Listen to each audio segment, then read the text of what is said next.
You were enlisted before you became an officer. Like you made it to staff sergeant, am I right? I was a staff sergeant. Yeah. Yeah, Yeah. like there's like it's crazy to think you know both sides of the coin and just been in like the Marine Corps ecosystem as a whole. Like what well, yeah, I got like 5 different questions with that, but I'll just go ahead and ask. But like just what made you go into the Marine Corps in general? I mean, what's the like why the Marines, why serve at all? What was your backstory there? I grew up in a family with two school teachers for parents, right? So they were, I think, pretty dead set on me going to college, and I always had college in mind. Mhm. But I didn't think I was ready. And my grades were fine, but I thought I lacked the maturity, the discipline that would be required, to be out alone, prioritizing studies, right? But when Marines get out, they're like, yeah, I'm going to go to college. I'm nervous. I'm like, dude, you'll be fine because you've got the maturity, the discipline. You know what you have to do in order to succeed, even though you haven't been in a school environment for a while.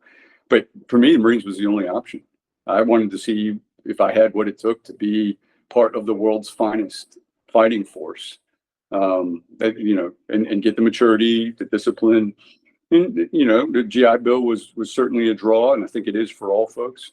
At the time, it was Montgomery GI Bill, which is not nearly as good as the post 9/11. So I stepping into the recruiter's office, it was like, okay, I'm going to do 4 years, get the experience I need, go to college, get a degree. I think Yeah. education is important, and here I am, 35 years later. Yeah, quite a detour, but for the Yeah. better though. So, like 35 years, it goes by quick, right? And Yeah. people go, man, why are you in that long? I'm like, well, I, I don't know what else to do, man. I went to boot camp when I was 17. I turned 18 in boot camp, which I did not tell the drill instructors about, thank God. Smart man. Yeah.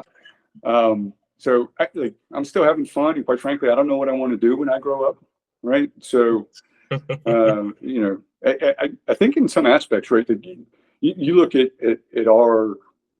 what our paths have taken us, right? Like Mhm. I would have expected to be where you were at your age, right? Out going to school, trade, learning stuff. Yeah. And I think it's a lot harder decision to get out. I think there's a lot of comfort in the Marine Corps in terms of, all right, you got 3 hots in a cot, right? You Hmm. get a paycheck. You may not know where you're going to be tomorrow, but you'll be getting paid for it, and Yeah. you'll be taken care of, Hmm. right? And so, like, had I not been enlisted and gone officer, I would have had to retire a while ago. So it's just enabled me to serve the Marine Corps longer. And when you look at, okay, what's ahead of me, I just want to continue to serve as long as I can, and whatever the Marine Corps needs me to do. Yeah. I don't know where else I can go to get paid to blow shit up and kill people that threaten our way of life. I mean, that's what we're here for, to go do the nation's bidding when they need us to do it and to be ready. Mhm. And as long as the Marine Corps is going to have me, even if they need me to do windows in the Pentagon, I don't care. That's what you need, right? So I'm still having fun. I'm still enjoying it, but ultimately, to me, it's about using the rank that I have to take care of folks that don't have the rank. I love that. That's a very, very poetic way of summing it all up, I think. I don't know if I could ask or add on to that any more than you did. Yeah. And So so, yeah, was there anything, yeah, because I think that's a good note we could wrap it up on, unless there's something else you wanted to ask or talk about, bring up, things like that. um, I'm looking at the phone here. You say you got one question for me at the end that you wrap up with. Yes, I do. Yeah, don't. Yeah. So, yeah, the ending tradition we have. Everyone's gonna love to hear what you got to say. Uh, so, what's your advice to all of the boys that are still in? So, like all the sailors, the Marines that are listening. Most of them are gonna be 2/8, so it might be tailored to them. But to just anyone listening now and in the future that's still in, what do you got to say to them? Yeah. So, we're in a meritocracy. We're in a rank heavy organization, right? In other words, rank matters in this, right? Yeah. So your boss is important, no doubt about it, right? So, right, don't cause friction for your boss. Don't surprise your boss, and your boss's priorities are your priorities, right? Mhm. But your peers are more important than your boss, right? This isn't a game of one-upsmanship. right? You got to be a team player, right? But your Marines are more important than your peers. Mhm. So, I mean, that's what you're there for, to take care of your Marines. So just keep that in mind, right? So do what's right. At the end of the day, we know what's right. Don't do the easy wrong thing. Do the hard right thing. Pays off. Pays off over time, right? People will notice. You got to be a team player.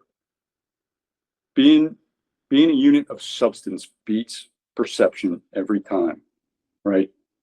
And by substance, it's you got to know and acknowledge where you're not as strong as you should be, and you got to have a plan to work for it. But if you try to sugarcoat it and you're paper deep, that's not effective. The Russians have found that out, you know. So um, every unit's got weaknesses. Yours is going to have them. You got to prioritize. I think I told you the Army did a study a number of years ago, and they said, okay, these are all the tasks: service-related, mandatory training, you know, sexual assault, MOS training, right? And what they found was there's not enough time in the year to accomplish all of the mandatory training. In other words, you can't be strong everywhere. You just got to decide where you're going to be, where are you going to accept risk, right? Yeah. Um, use use your rank for those that don't have it. You've got it for a reason, and it's to lead and take care of others and make decisions and balance, right? You balance the requirements of the unit against how you take care of your people, and you find a balance. But don't let perfect be the enemy of good enough, right? Mm. Right. Perfect plan executed tomorrow is nowhere near as good as a decent plan executed violently today. Yes, sir. If you get asked the question, just answer it honestly, right? You might be surprised what you get, right? Ask for it, right? I would walk around 2-8 all the time and say, "How you doing? What do you need? How can I help?"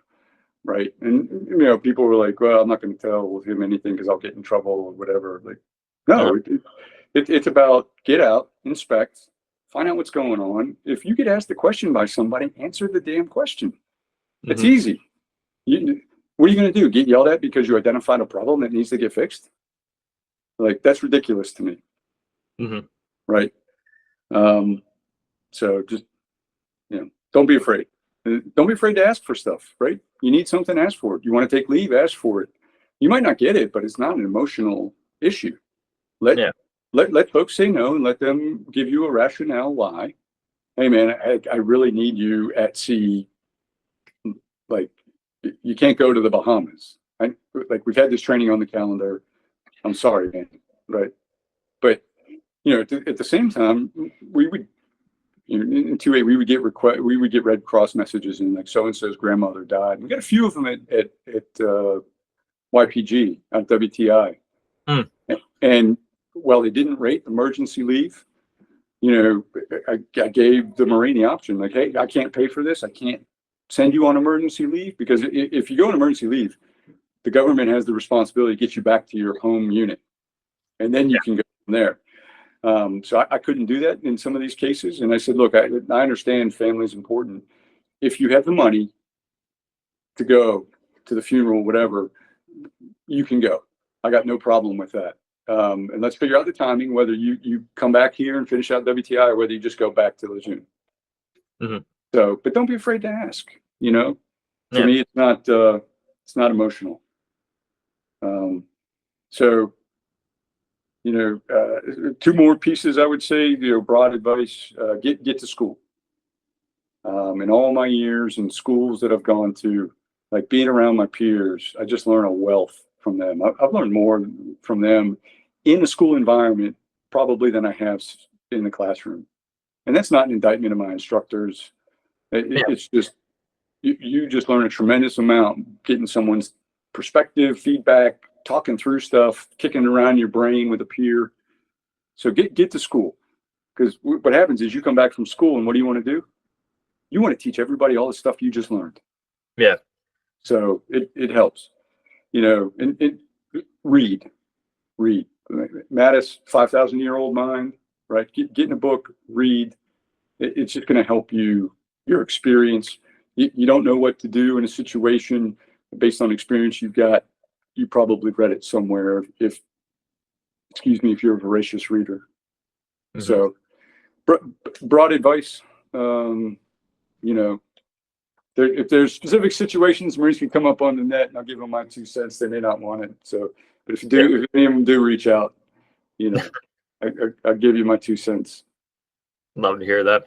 Well, yeah, I don't know where to begin to end it off. I kind of almost don't want to, but it's dude, it was a pleasure to have you on. It's great that I can finally get to, you know, see you as like as like a human being, you know, as face to face, not as like, you know, the boss's boss's boss a little bit. So it's yeah, Tom, Colonel Sieverts, this was a pleasure. I couldn't have asked for more. This was amazing. Yeah, man. No, I appreciate it. Thanks for having me. 2-8, right? I remember, you know, like, so when I was in the 2-8 as a lieutenant, the whole like 2-8 calisthenics wasn't a thing, right? And I come back as lieutenant colonel, and they're like, yeah, I'm going out to PT on my own one day, and I hear this group go, you know, all right, side saddles, hops, we will do 2-8 of them, and I was like, man, that is awesome, you know. So that was great. But yeah, so 2-8, very, very fond memories, you know. Love all you guys. You know, just absolute pleasure. Thanks for having me. And from America's Battalion, we love you too, Colonel Sieverts. Yeah. Thanks, All right. brother. All right, thank you. All right, yeah, bye everybody.